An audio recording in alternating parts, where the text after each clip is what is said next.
नमस्कार, 20 मिनट 20 खबर में आपका स्वागत है। मैं हूं आपके साथ सुमित गुप्ता। इस बुलेटिन में हम आपको प्रदेश से लेकर देश के अलग अलग हिस्सों की खबर दिखाएंगे। साथ ही आपको ये भी बताएंगे कि दुनिया भर में क्या कुछ चल रहा है। तो चलिए शुरू करते हैं 20 मिनट में 20 खबरों का सिलसिला।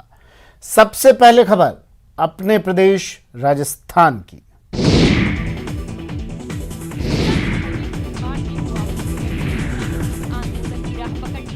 किसान खम ठोक पर सड़कों पर आधम के हैं।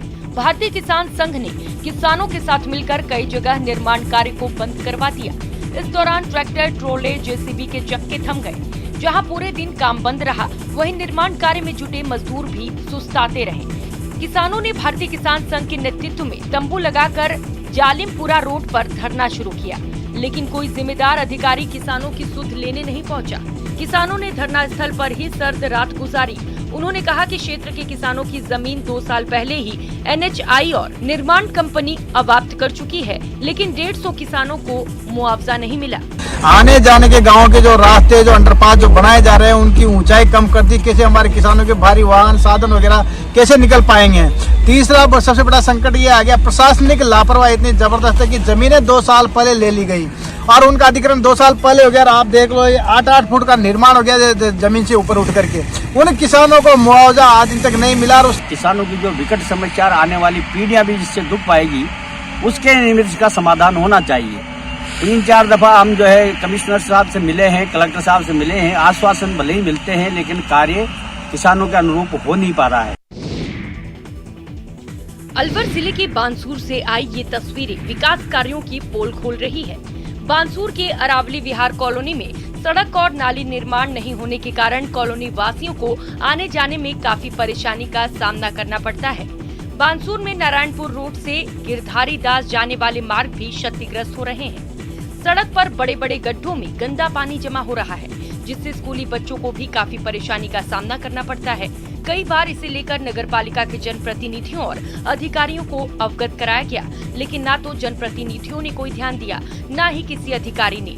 देखा जाए तो बानसूर में ग्राम पंचायत के चुनाव के बाद बानसूर को नगर पालिका बनाया गया और सरपंच को कार्यवाहक चेयरमैन बनाया गया, लेकिन 3 साल पूरे होने के बाद भी बानसूर में ना तो नगर पालिका ने कोई विकास कार्य किए, ना ही विधायक कोटे से कोई विकास कार्य किए गए, जिसका खामियाजा आम जन को भुगतना पड़ रहा है। चिरंजीवी योजना का लाभ ज्यादा से ज्यादा मरीज उठा सकें, इसके लिए प्रदेश के सबसे बड़े एसएमएस अस्पताल ने एक्सपर्ट्स की मदद लेना शुरू कर दिया है। अस्पताल प्रशासन ने एक एजेंसी को हायर करते हुए उसे मरीजों के रजिस्ट्रेशन से लेकर क्लेम पास कराने तक की जिम्मेदारी सौंपी है। इसका बेसिकली ये है कि भाई to provide better facilities to the patient under the scheme. Patients को अच्छी सुविधा मिले, to register more and more patients, अधिक से अधिक पेशेंट्स को हम रजिस्टर कर सकें। रिड्यूस द रिजेक्शन केसेस, कि जो पहले रिजेक्शन हो जाते थे हमारे केसेस में, तो नंबर ऑफ रिजेक्शन कम हो सकें। तो इससे ये जो एजेंसी रहेगी तो यही अब सारा काम करेगी। दरअसल भर्ती होते वक्त बीमारी, सही पैकेज और दस्तावेजों की उपलब्धता नहीं होने के कारण मरीज को योजना का लाभ नहीं मिल पाता था, लेकिन अब ऐसा नहीं होगा। एजेंसी को ही सभी काम करने पड़ेंगे। यहाँ तक कि क्लेम, रिजेक्ट और क्वेरी होने पर एजेंसी को ही पक्ष भी रखना पड़ेगा। खास बात यह है कि इसके कारण रेजिडेंट्स पर अब भार नहीं पड़ेगा। गौरतलब है कि रेजिडेंट डॉक्टर्स चिरंजीवी योजना को लेकर क्लेरिकल काम कराए जाने को लेकर नाराज थे। पिछले दिनों की गई रेजिडेंट की हड़ताल में इस काम से छुटकारे की भी मांग रखी गई थी। लंबे समय से साइबर क्राइम, विशेष रूप से ऑनलाइन ठगी ने लोगों के होश उड़ा रखे हैं। वहीं आम जनता के साथ साथ पुलिस को भी सकते में डाल रखा है। ऐसे में अब साइबर क्राइम पर लगाम लगाने के लिए बीकानेर पुलिस ने जिला स्तर पर विशेष साइबर क्राइम रेस्पॉन्स सेल का गठन किया है। पुलिस अधीक्षक योगेश यादव ने साइबर क्राइम के बढ़ रहे मामलों के बाद बड़ा निर्णय लेते हुए इस टीम का गठन किया है। अभय कमांड में संचालित इस सेल में 7 लोगों की टीम किसी के साथ ऑनलाइन ठगी को रोकने का काम कर रही है। पुलिस ने इसके लिए एक विशेष हेल्पलाइन नंबर भी जारी किया है, जहां पुलिस के सीआई रैंक के अधिकारी के साथ एएसपी सिटी मॉनिटरिंग करेंगे। बीकानेर के अधिकारी रमेश सरवटा और ईश्वरानंद इस पर नजर रखेंगे। अभय कमांड प्रभारी सीआई ईश्वरानंद का कहना है कि सेंटर में 24 घंटे स्टाफ को तैनात किया गया है, जो पब्लिक के साथ ऑनलाइन ठगी की शिकायतें नोट करने का काम करेगा। ठगी का शिकार हुए लोगों के पैसे को होल्ड कराना और राशि का रिफंड करवाना इस सेल का मुख्य मकसद है। इस सेल के पास अभी तक 32 शिकायतें प्राप्त हुई हैं, जिनमें से 7 शिकायतों में कार्रवाई की जा चुकी है। ठगी होती है, उनकी कंप्लेंट नोट करके उनके पैसे को होल्ड करवाना, आगे ट्रांजैक्शन होल्ड करवाना और उस पैसे को होल्ड करवा करके वापस रिवर्ट करवाना उनके खाते में। ये इस सेल का मुख्य उद्देश्य है, ताकि आमजन के साथ जो ठगी हो रही है उस ठगी के रोका जा सके, आमजन को नुकसान से बचाया जा सके। आपको बताते चलें कि ठगी होने के साथ ही शिकायत करना जरूरी है। 24 घंटे के अंदर कार्रवाई होने से ठगी की राशि पुनः प्राप्त करने की संभावना बढ़ जाती है। एक ओर जहां कोरोना संक्रमण से बच्चों पर खतरा मंडराने की बात कही जा रही है, वहीं दूसरी ओर राज्य की बनाई गई special new born care unit बच्चों के लिए वरदान साबित हो रहा है। यहां बच्चों का उपचार कर उन्हें जीवन दान दिया जा रहा है। दरअसल प्रदेश में मातृ शिशु मृत्यु दर कम करने के FBNC केंद्र को special new born care unit में बदल दिया गया है। प्रदेश में संचालित 28 यूनिट में से एकमात्र एक्रीडेटेड यूनिट चित्तौड़गढ़ जिला अस्पताल में संचालित है। इस यूनिट की शुरुआत होने के बाद जिले में शिशु मृत्यु दर 3% है, वहीं रेफर दर घटकर 3% से कम हो गई है। इस इकाई को प्रदेश और केंद्र स्तर पर सम्मानित किया जा चुका है। यहाँ ये इकाई न सिर्फ इलाज मुहैया कराती है, बल्कि प्रदेश में संचालित दूसरे केंद्रों के स्टाफ को भी यहाँ प्रशिक्षित किया जाता है। मिलाकर जिले से शुरू हुई ये यूनिट आज देश और प्रदेश में अपना नाम बना रही है और आने वाले समय में संभावना जताई जा रही है कि जिस तरह से मेडिकल कॉलेज की सुविधाओं का विस्तार होगा, उसी के साथ इस यूनिट का भी और बेहतर तरीके से विस्तार होगा। राज्य सरकार के जरिए किए जाएंगे, इस बात की पूरी उम्मीद जताई जानी चाहिए। कैमरा पर्सन विनोद के साथ सुभाष बैरागी, न्यूज 18 चित्तौड़गढ़। जयपुर के नाहरगढ़ बायोलॉजिकल पार्क से एक पैंथर की दुर्लभ बीमारी को दूर करने का मामला सामने आया है। कुछ दिन पहले जयपुर के पास लबाना से इस पैंथर को रेस्क्यू किया गया था। जयपुर में पड़ रही कड़ाके की ठंड के कारण इस पैंथर को निमोनिया हो गया था, जिसका पैंथर के दिमाग पर काफी असर हुआ। पैंथर की हालत ये थी कि उसका दिमागी संतुलन बिल्कुल भी सही नहीं था। पैंथर पिंजरे से अपने सिर को बार बार टकराने लगा था। उस दौरान ना तो पैंथर खड़ा हो पा रहा था और ना भोजन कर पा रहा था। एक तरह से ये पैंथर बीमारी के कारण दम तोड़ने की कगार पर था। इस तरह के दुर्लभ मामले को लेकर नाहरगढ़ बायोलॉजिकल पार्क के वरिष्ठ पशु चिकित्सक डॉक्टर अरविंद माथुर ने भारतीय वन्य जीव संस्थान देहरादून, अहमदाबाद और हैदराबाद समेत देश के कई विशेषज्ञों से संपर्क किया। उसके बाद इस पैंथर का इलाज शुरू किया गया। इलाज का सकारात्मक परिणाम भी देखने को मिला। अब पैंथर अपने पिंजरे में आसानी से चहलकदमी करने लगा है और भोजन भी आसानी से कर रहा है।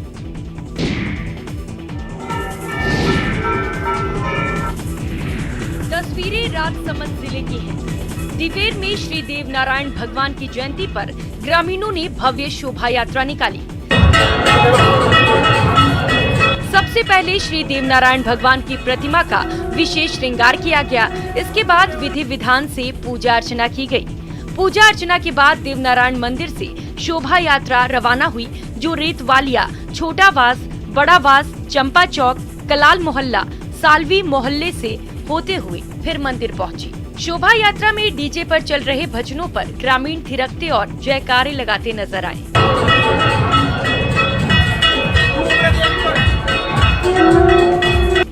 वहीं शोभा यात्रा में बालिकाएं सिर पर कलश लिए चल रही थीं, जबकि महिलाएं केसरिया वेशभूषा और पुरुष धोती कुर्ता और सिर पर चुंदरी साफा पहने नाचते गाते चल रहे थे।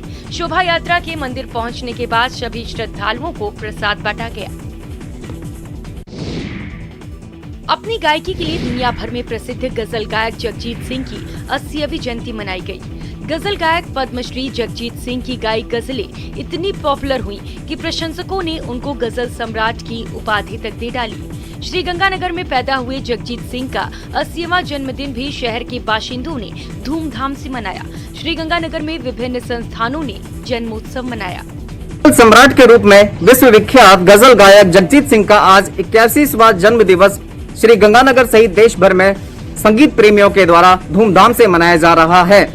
गजल गायक जगजीत सिंह का जन्म आज ही के दिन ठीक 81 वर्ष पहले श्री गंगानगर के सरकारी क्वार्टर G25 में हुआ था। हालांकि संगीत प्रेमियों के साथ साथ जगजीत सिंह के प्रशंसकों के द्वारा स्थानीय प्रशासन व राज्य सरकार से जगजीत सिंह की याद में स्मारक बनाने की मांग की जा रही है, लेकिन वो काफी अधूरी है। उम्मीद की जानी चाहिए कि आने वाले समय में स्थानीय प्रशासन के साथ साथ राजनीतिक इच्छा शक्ति के जरिए श्री गंगानगर जिला मुख्यालय पर गजल सम्राट पद्मश्री जगजीत सिंह की याद में कोई स्मारक बन सके। अशोक शर्मा, न्यूज़ 18 श्री गंगानगर। बी.आर. चोपड़ा के पौराणिक शो महाभारत में भीम की भूमिका निभाने वाले अभिनेता प्रवीण कुमार सोबती का हार्ट अटैक से निधन हो गया। मिली जानकारी के मुताबिक अभिनेता लंबे समय से बीमार और आर्थिक तंगी से जूझ रहे थे। प्रवीण कुमार सोबती ने न केवल अभिनय की दुनिया में बल्कि खेल जगत में भी खूब नाम कमाया था। अपनी कद काठी की वजह से प्रवीण कुमार सोबती लोगों के बीच काफी प्रसिद्ध थे। एक अभिनेता होने के अलावा वे एक एथलीट भी थे। हैमर और डिस्क थ्रो में उन्होंने कई पदक जीते थे। बीएसएफ में डिप्टी कमांडेंट रह चुके प्रवीण ने एशियाई और राष्ट्रमंडल खेलों में भारत का प्रतिनिधित्व भी किया था। हांगकांग में आयोजित एशियाई खेल में उन्होंने भारत के लिए स्वर्ण पदक जीता था। 150 से ज्यादा फिल्मों में काम करने वाले अभिनेता प्रवीण की आखिरी फिल्म साल 2013 में रिलीज हुई थी। प्रवीण कुमार सोबती ने यहाँ भी भीम का किरदार निभाया था। इसके बाद अभिनय छोड़ प्रवीण कुमार सोबती ने राजनीति में प्रवेश किया। उन्होंने आम आदमी पार्टी के टिकट पर दिल्ली के वजीरपुर से चुनाव लड़ा, लेकिन जीत न सके। कुछ समय बाद उन्होंने आप पार्टी को छोड़कर भाजपा का दामन थाम लिया। कुछ समय पहले ही जीवन यापन करने के लिए प्रवीण कुमार ने पेंशन की गुहार लगाई थी। खराब हुई कपास की फसल के मुआवजे और दूसरी मांगों को लेकर लामबंद किसान एक बार फिर सड़कों पर उतर आए। तस्वीरें हरियाणा के करनाल की हैं। किसानों ने पहले जिला सचिवालय के समक्ष धरना दिया और बाद में मशाल मार्च निकाला। इस दौरान किसानों ने सरकार की वादा खिलाफी के खिलाफ जमकर नारेबाजी की और मुआवजा नहीं मिलने तक प्रदर्शन को आगे बढ़ाने की चेतावनी दी। और सबसे अहम मुद्दा, सिरसा के अंदर गंगुए की गाड़ी के ऊपर सरकार के दलालों के द्वारा पथराव करके हमारे बच्चों के ऊपर जो केस दर्ज किए गए थे वो केस अभी तक वापस नहीं लिए। किसानों को कमजोर रखने की जरूरत नहीं है। जो मांगे केंद्र सरकार ने प्रस्ताव में पास की थी उन मांगों को हम लेकर यहाँ से जाएंगे। MSP की गारंटी हमारे पास ऊपर लगे जो केस वापसी, एक बच्चा के स्कूल पढ़ाने के लिए इनकी रैलियां बंद नहीं हो रही, बच्चा का स्कूल बंद है। हमारे मुआवजा और जो हमारे ऊपर केस वापसी और जो मेरे किसान की 9 साल की फंड में तो वो भी कुछ भी नहीं मिला। इस बीच किसानों में रोष को देखते हुए एहतियातन भारी पुलिस बल जिला सचिवालय के समक्ष तैनात रहा।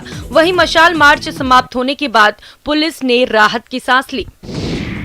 कर्नाटक में हिजाब बनाम भगवा गमछा की लड़ाई दिनों दिन गहराती जा रही है। तस्वीरें उडुपी की है, जहां के महात्मा गांधी मेमोरियल कॉलेज में हिजाब और भगवा स्कार्फ पहनकर आए छात्रों ने जमकर नारेबाजी की।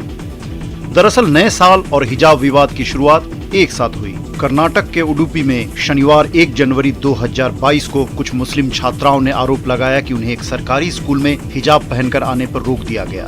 उनका आरोप था कि हिजाब पहनने के कारण उन्हें क्लासरूम में नहीं आने दिया गया। मुस्लिम लड़कियों का आरोप था कि स्कूल की प्रिंसिपल ने उन्हें हिजाब पहनकर क्लासरूम में नहीं आने दिया। प्रिंसिपल का तर्क था कि कक्षा में एक रूपता बनाए रखने के लिए ऐसा किया गया है। बाद में जब मुस्लिम लड़कियों को हिजाब पहनकर क्लासरूम में आने की अनुमति दे दी गई, इसके बाद विवाद और बढ़ गया। कर्नाटक के ही कोप्पा जिले में कुछ हिंदू छात्र इसके विरोध स्वरूप भगवा शॉल ओढ़कर स्कूल पहुंच गए। इन छात्रों का कहना था कि अगर बालागाड़ी गांव के सरकारी कॉलेज में मुस्लिम लड़कियों को हिजाब पहनकर क्लास में एंट्री मिल सकती है तो हमें भी भगवा स्कार्फ के साथ एंट्री मिलनी चाहिए। तब से शुरू हुआ विवाद बढ़ता ही जा रहा है। वैशाली के दियारा में शराब की भट्टियों को ध्वस्त करने में ड्रोन की मदद ली जा रही है। ड्रोन की मदद से दियारा में सही लोकेशन का पता लगाकर पुलिस इन ठिकानों तक पहुंचकर बड़ी कार्रवाई कर रही है। ड्रोन की मदद से ठिकानों का पता लगाकर वैशाली के इन इलाकों में अवैध शराब की कई भट्टियों को ध्वस्त किया गया है। एक बार फिर उत्पाद विभाग की टीम ने शराब तस्करों के लिए सेफ जोन बन चुके बेदुपुर थाना क्षेत्र के टापूनामा दियारा क्षेत्र में बड़ी कार्रवाई की है। ड्रोन और स्निफर डॉग की मदद से शराब की भट्टियों की पहचान की गई है और उन्हें ध्वस्त किया गया है। साथ ही कारोबारियों की फूस की झोपड़ी में भी आग लगाकर उसे नष्ट किया गया है। उत्पाद विभाग की टीम ने मौके से शराब बनाने के 30 सामान भी जब्त किए हैं। वहीं इस कार्रवाई के दौरान 27 शराब कारोबारियों की पहचान कर उनके खिलाफ प्राथमिकी भी दर्ज की गई है। ड्रोन के जरिए ली गई तस्वीर में साफ दिख रहा है कि कैसे उत्पाद विभाग के इस कार्रवाई से शराब तस्करों में हड़कंप मचा हुआ है। हिमाचल प्रदेश में भारी बर्फबारी का दौर थमने के बाद भी कई इलाकों में व्यवस्था पटरी पर नहीं लौट पाई है, जिससे जनजीवन अस्त व्यस्त है। व्यवस्थाओं को पटरी पर लाने को लेकर मुख्यमंत्री जयराम ठाकुर ने कहा कि इस बार बर्फ काफी पड़ी है, लेकिन अब तक 80% से ज्यादा बंद सड़कें बहाल कर दी गई हैं। सीएम ने कहा कि अधिकांश जगहों पर बिजली पानी की सेवाओं को रिस्टोर किया गया। कुछ दुर्गम स्थानों पर परेशानी है, वहां पर प्रशासनिक अमला सभी सेवाओं को बहाल करने में जुटा हुआ है। इसके साथ ही सीएम ने कहा कि रिकॉर्ड बर्फबारी के बावजूद राज्य सरकार ने इससे प्रभावित क्षेत्रों में रिकॉर्ड समय में विद्युत और पानी की आपूर्ति बहाल की है। उन्होंने कहा कि जिलों की सभी प्रमुख सड़कों को वाहनों के सुचारू परिचालन के लिए बहाल कर दिया गया है और लोगों को किसी प्रकार की असुविधा न हो, इसके लिए संपर्क मार्ग खोलने के हर संभव प्रयास किए जा रहे हैं। सीएम ने कहा कि पर्यटकों को किसी भी दुर्घटना से बचने के लिए सुबह के समय बर्फीले क्षेत्रों में अपने वाहन सावधानी से चलाने का परामर्श दिया गया है। एक तो इस बार बहुत ज़्यादा बर्फबारी के कारण स्पैन भी लंबा रहा और उसके कारण सड़कें अवरुद्ध हुई और कुछ जगह बिजली भी प्रभावित हुई और पेयजल योजना भी। लेकिन मुझे इस बात को लेकर के संतोष है कि कम से कम बिजली रिस्टोर करने की बात जहां तक आ रही है, अधिकांश जगह बिजली रिस्टोर कर दी गई है। जहां सड़कों की बात भी आ रही है, सड़कें भी 80% से ज़्यादा जो है, जो मेन रोड्स हैं वो सारी की सारी जो है वो रिस्टोर कर दी गई है। प्रदेश की जयराम सरकार नई राहें नई मंजिलें योजना के तहत नए पर्यटन स्थल विकसित कर रही है, लेकिन कुल्लू जिला मुख्यालय के साथ लगते महाराजा कोठी के बुआई पंचायत की ऊंची पहाड़ी पर काइसधार में चारों तरफ देवदार के हरे भरे जंगल और खूबसूरत वादियों की ओर जिम्मेदारों का ध्यान नहीं जा रहा। बर्फबारी के बाद यहाँ का नज़ारा देखने लायक है, लेकिन सड़क मार्ग नहीं होने से पर्यटक यहाँ नहीं पहुँच पा रहे, जबकि यहाँ के ग्रामीण लंबे समय से पर्यटन स्थल को विकसित करने की मांग कर रहे हैं। मनाली से नज़दीक जो ये है कासर पड़ता है और आप देख रहे हैं यहाँ पर आसीन वादियाँ और ताज़ी बर्फ आई है और ये बहुत नज़दीक है, जो कि कुल्लू से लोट तक 24 किलोमीटर ये गाड़ी का ये क्या नाम है सफ़र है। लोट से यहाँ तक 2.5 किलोमीटर कासधार है और पौना 1 घंटा लगता है पैदल आने का। और मुझे यही सुविधा चाहिए यहाँ पर। पहले नंबर मतलब हमारे को सड़क निकले, तो इस सड़क का हमारे को बहुत जरूरी है। खूबी है कि यहाँ पर ब्रिटिश द्वारा 100 साल पहले एक कॉटेज बनाया गया था, वो यहाँ पर पीछे है। वो 1920 और 21 के बीच में बनाया गया था और ये टूरिज्म में भी है और लोग इसलिए देखने यहाँ पर ज़्यादातर आते हैं। चारों तरफ बहुत ही अच्छी सीनरी है। जहाँ लोग मनाली जाते हैं, अपने यहाँ कुल्लू महाराजा कोठी में आइए और बर्फ ही बर्फ देखिए चारों तरफ। अपने बहुत ही खूबसूरत नज़ारा है यहाँ पर भी लोगों को आना चाहिए। और गौरतलब है कि सन 1920 में तत्कालीन ब्रिटिश सरकार ने यहाँ की खूबसूरत वादियों में बंगले बनाए थे, जिसके बाद कई सरकारें आईं और गईं, लेकिन काइसधार को पर्यटन की दृष्टि से विकसित करने के लिए कोई ठोस काम नहीं हुआ। हिमाचल प्रदेश की पर्यटन नगरी मनाली इन दिनों जन्नत नजर आ रही है। ऊंचे ऊंचे पहाड़ और उन पर बिछी बर्फ की मोटी सफेद चादर और उस पर चांदी से चमकते बर्फ के बारीक बारीक कण इसकी खूबसूरती में 4 चांद लगा रहे हैं। वाकई धरती पर कहीं स्वर्ग है तो वह कुल्लू मनाली में है। मनाली और इसके आसपास के दृश्य इन दिनों मन मोह रहे हैं। मनाली और इसके आसपास के पर्यटन स्थलों पर इन दिनों पर्यटकों की खासी भीड़ देखने को मिल रही है। पर्यटक यहां पहुंचकर बर्फ के बीच खूब मस्ती कर रहे हैं और साहसिक गतिविधियों का जमकर लुत्फ उठा रहे हैं। इधर आके बहुत अच्छा लगा, क्लाइमेट बहुत सुहाना है यहाँ पे। और पहले तो थोड़ा बॉडी ये क्लाइमेट नहीं ले रहा था, लेकिन फिर बाद में एडजस्ट हो गया और बहुत मज़ा आ रहा है इधर। Manali I like to get the snowballs and throw on each other and like snowfall and the trees, from the trees is falling snow. I also like that too. Lohardaga जिला मुख्यालय के सामने कोई महिला पकौड़े तल रही है तो कोई चाय बना रही है। एप्रॉन पहने नजर आ रही ये तमाम महिलाएं अब दीदी भोजनालय के बैनर तले लोगों का पेट तो भर ही रही हैं, साथ ही साथ अब सम्मान के साथ 2 रुपए कमाकर परिवार का भरण पोषण कर रही हैं। लेकिन इन महिलाओं के इतिहास पर गौर करें तो खाना में जायका लगा रही ये महिलाएं कभी शराब बेचा करती थी। अवैध तरीके से शराब बेचकर खूब पैसे भी कमाया करती थी। लेकिन मन में कहीं सम्मान को लेकर धीरे धीरे इन महिलाओं को आजीविका सखी मंडल का साथ मिला और सम्मान के लिए ऐसा साथ मिला कि अवैध शराब का धंधा छोड़कर सभी महिलाओं ने मिलकर एक भोजनालय खोलने की ठान ली। सम्मान के साथ दीदी भोजनालय के नाम से एक होटल खोला गया, जहां कई तरह के खानों को परोसा जाने लगा। सम्मान के साथ साथ आत्मनिर्भर बनने की महिलाओं ने जो रास्ता चुना, आज उसकी हर कोई मिसाल दे रहा है।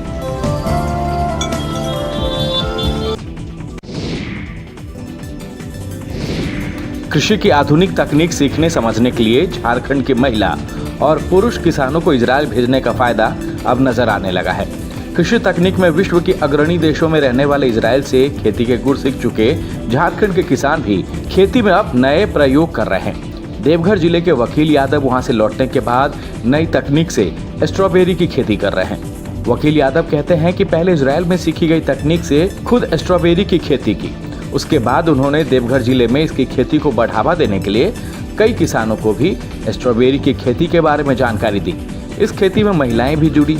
महिलाओं ने बताया कि स्ट्रॉबेरी की खेती करने के लिए उन्हें उनकी संस्था JSLPS की ओर से सहयोग मिल रहा है। प्रशिक्षण मिलने के बाद JLSPS की ओर से उन्हें स्ट्रॉबेरी के पौधे के अलावा खेती के लिए जरूरी आवश्यक सामान दिए गए हैं। हर प्रखंडों में लगभग 10 एकड़ की जमीन में स्ट्रॉबेरी की खेती की जा रही है।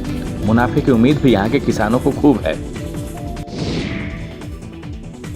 उत्तराखंड की औली की ढलानों में नेशनल स्कीइंग चैंपियनशिप का आगाज हो गया है। 3 दिनों तक चलने वाले इस नेशनल प्रतियोगिता में 15 टीमों के 245 खिलाड़ी हिस्सा ले रहे हैं। प्रतियोगिता का शुभारंभ प्रदेश के प्रमुख सचिव SS संधू ने किया। प्रतियोगिता शुरू होने से पहले ITBP औली के व्यू पॉइंट ग्राउंड में अंतर्राष्ट्रीय स्कीयर आंचल ठाकुर ने सभी खिलाड़ियों को खेल भावना से 3 दिनों तक स्कीइंग प्रतियोगिता में प्रतिभाग करने और दूसरे खिलाड़ियों के साथ मित्रतापूर्ण प्रतियोगिता से खेलने की शपथ दिलाई। हवाई मार्ग से औली पहुंचे संधू ने कहा कि औली में खेलों की अपार संभावनाएं हैं। पर्यटक भी यहां भारी संख्या में आना चाहते हैं, लेकिन पहुंच मार्ग सुलभ नहीं होने के कारण बहुत सीमित संख्या में ही लोग औली पहुंच पा रहे हैं। संधू ने कहा कि औली को उड़ान जैसी दूसरी किसी योजना के तहत हवाई मार्ग से जोड़ने की योजना पर कार्य चल रहा है। अगर ऐसा हो पाया तो भारी संख्या में पर्यटक औली पहुंच सकेंगे। सिर पर जलता खप्पर और जलते कंडों के बीच बैठकर कठोर तपस्या। तस्वीरें मध्य प्रदेश के खरगोन की हैं। नवघाट खेड़ी में मां नर्मदा के उत्तर तट स्थित सुंदर धाम आश्रम में वसंत पंचमी से चौमासा के लिए संतों की कोट खप्पर धुनी तपस्या शुरू हो गई है। इस अवसर पर आचार्य पंडित जी बालकदास जी महाराज और दूसरे संतों ने विधि विधान पूर्वक पूजा अर्चना की।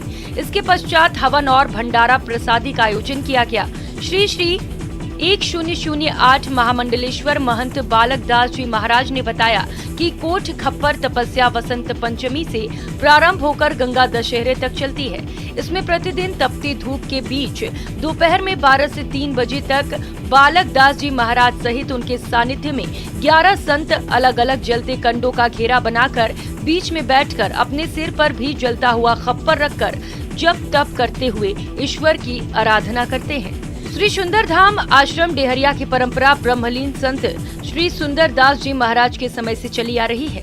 स्वयं ब्रह्मलीन संत श्री सुंदर दास जी महाराज ने ये तप 58 वर्षों तक किया था। वर्तमान में गादीपति महंत श्री बालकदास जी महाराज ये कठोर कोट खप्पर तप वर्षों से निरंतर करते आ रहे हैं। कनाडा की राजधानी ओटावा में इमरजेंसी लागू कर दी गई। ये कदम वहां के मेयर जिम वाटसन ने उठाया। कोरोना की वजह से लागू पाबंदियों के विरोध में वहां के हजारों ट्रक ड्राइवर पिछले महीने की 29 तारीख से जबरदस्त प्रदर्शन कर रहे हैं। वो तभी से वहां की संसद के बाहर जमे हैं। इन हालात में ओटावा के मेयर जिम वाटसन ने इमरजेंसी का ऐलान कर दिया, क्योंकि प्रदर्शनकारियों ने सड़कों पर टेंट लगा दिए और अपने बड़े बड़े ट्रकों को सड़कों पर खड़ा कर दिया, जिससे रास्ते ब्लॉक हो गए और लोगों के आने जाने का रास्ता बंद हो गया। उन्हें जरूरत का सामान जुटाने के लिए भी परेशानियों का सामना करना पड़ा। लेकिन फ्रीडम ट्रक कन्वे अभियान को चला रहे प्रदर्शनकारियों के कानों पर जूं तक नहीं रहेंगी और उन्होंने सरकार पर दबाव बनाने के लिए कई तरीके निकाले। उन्होंने ट्रकों पर कोरोना नियम हटाने की मांग लिख दी तो हॉर्न बजाकर भी सबका ध्यान अपनी तरफ खींचने की कोशिश की। कुछ प्रदर्शनकारी तो अपने पूरे परिवार के साथ वहां पहुंचे। पूरे परिवार से मतलब घर में मौजूद छोटे बच्चे भी वो वहां परेशान ना हो, इसलिए उनके लिए वहां झूले और ड्रम बजाने वालों का भी इंतजाम किया गया। चलिए फिलहाल इतना ही, दीजिए इजाजत, नमस्कार।